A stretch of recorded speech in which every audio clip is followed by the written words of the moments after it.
Yeah. Okay, so I'm turning it on. This is the pressure.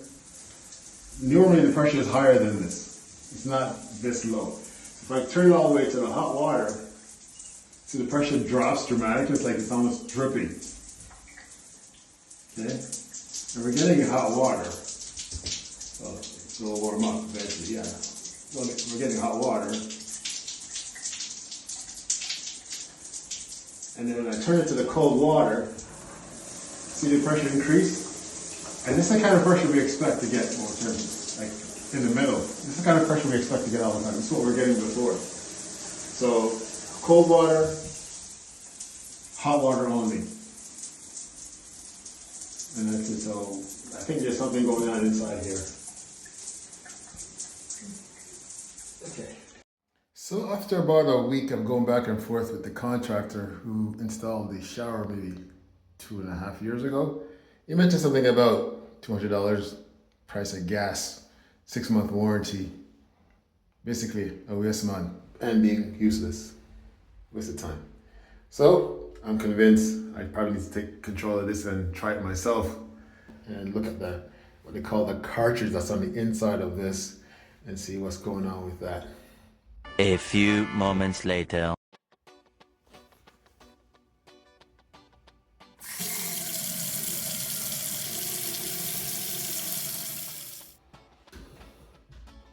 Okay, so now I know the water is completely off. I'll leave that on. One thing I know I need is a container to catch water when I pull the cartridge out. You'll need is this Allen key that actually comes with the shower. I keep these in my bathroom drawers just in case I need them. I know exactly where to find them. So what you need to do is basically remove, there's a little cap underneath, you can see here. Basically it covers up a little screw. So carefully remove that and put it off to the side. You don't want to lose that or have it fall down the drain. Next thing you want to do, you want to line up the Allen key with the O-ring on the inside. I find it easier if you actually were to kind of crouch down a little bit and then search to find the hole. You can find it, put the key in. You basically want to turn it towards you. So you want to have the key away.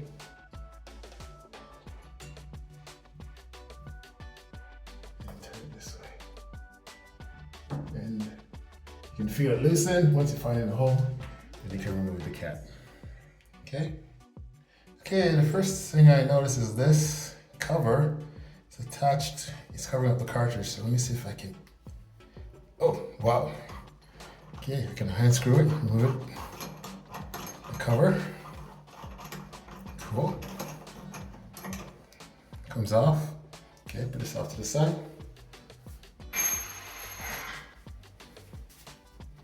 Okay, the next thing I notice is the cartridge. I'm gonna take a look at. So, okay, so this is what they call the brass cartridge nut. It's used to hold the cartridge snugly in place. What I'm gonna do is gonna use an adjustable wrench and try to get it off, okay? I'm gonna find where it's flat and I'm gonna use my adjustable wrench.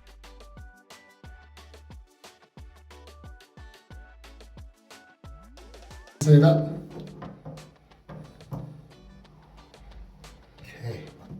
Once I turn it on and I see that it's moving freely, I'm just gonna do a hand,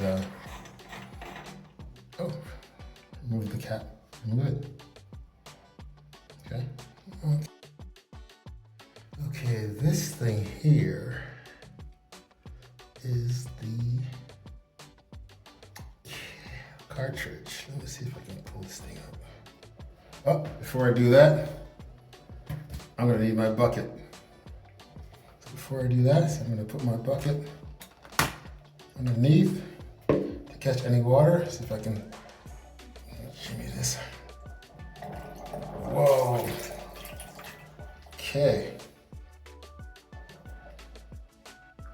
Okay, I've collected all the water that was. I'm just gonna put this down beneath. Put it down on the ground so that it basically catches anything that falls extra. Okay. Okay, so here we have it. This is the cartridge. And I can see that the blue, one of the, what do you call it, rings, is missing. The rubber is missing. And that rubber is on the inside. That rubber is on the inside of the pipe.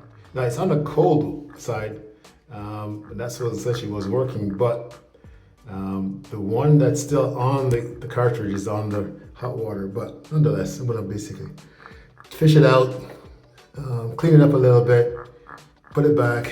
I'm gonna take a picture of the cartridge and see if I can find the part on Amazon. Okay, so there's the blue rubber. I'm gonna try to use a pair of tweezers, see if I can get it out. Okay, oh, that was easy. Okay. So here is the complete cartridge. The rubber that came off. Gonna see if it fit it back in.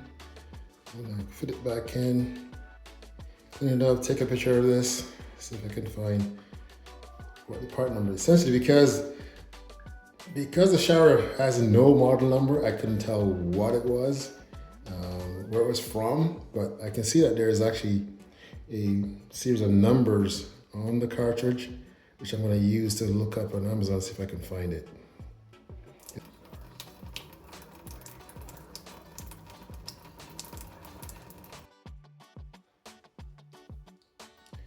With my tweezer, I put the rubber back in. I'm going to try to see if there's anything broken. I really can't find any broken parts or anything that's not working properly or loose. Just gonna clean that out a little bit. Clean this off a little bit there, but essentially I can't find anything. I'm just gonna use my tweezer and just kind of move stuff around, see if there's, stick it in there, see if there's anything I can loosen out that was in there. But I can't essentially see anything wrong with the cartridge. So, oh well, it is what it is. Later.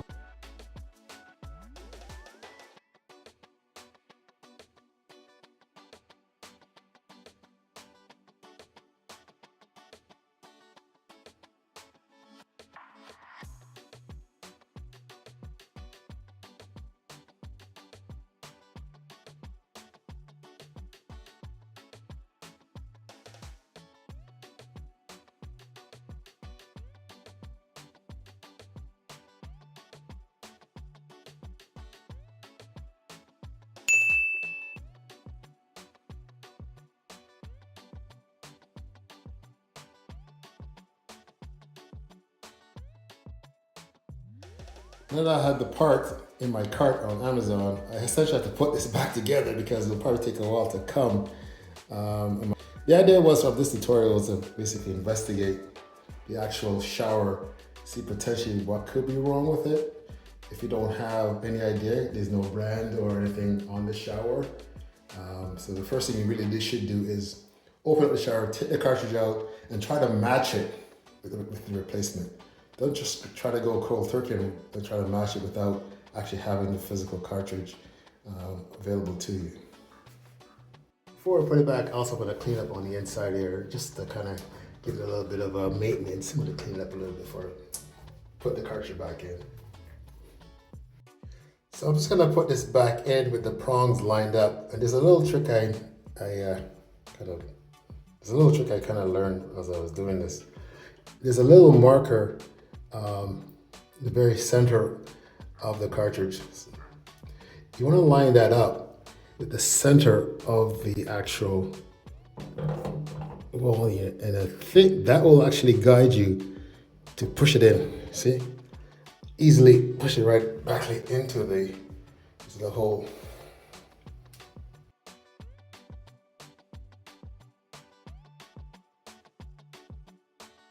Back in place. I can see it is starting to, because of the water being so hard, it's starting to decay a little bit. Okay, I'm just gonna hand tighten as much as I can, and I'm gonna use my wrench to Basically give it a good turn. Yeah. You don't want to tighten this too much. These are very fragile parts. Okay, that's it. Next, we're going to put the cover back on.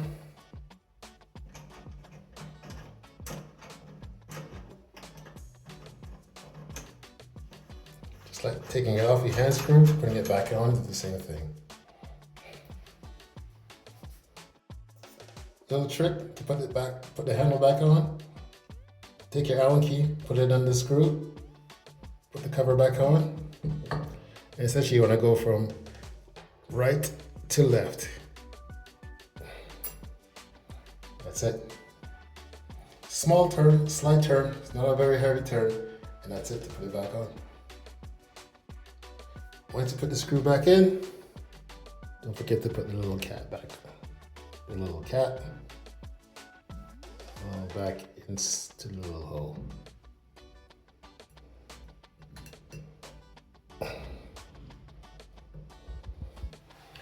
I'm gonna make sure the shower is turned in the off position as I turn the water back on.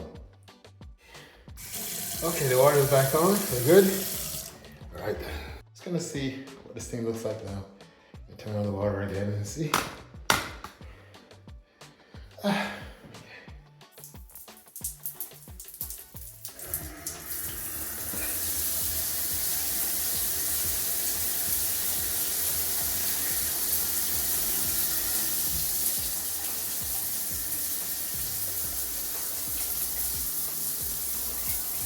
still have the part in my cart.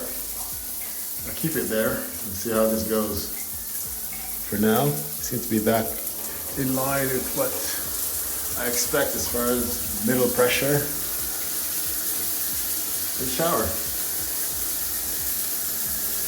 I guess we've seen a little bit of a cleaning, a little bit of taking apart,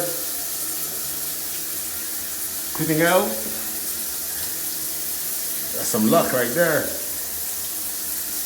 No plumber, no $200. This is beautiful. So as it turns out, with the rubber seal being out of place, may have caused the interference with the pressure, especially the hot water. I wouldn't have known if I didn't try to figure it out, which saved me some big bucks at the same time. I'm not a plumber. If I can do it, so can you. With that, I'll see you next time. If you thought this video was interesting or helpful, help me grow my channel. Give me a thumbs up, smash that subscribe button, hit notification, and I'll see you on our next project.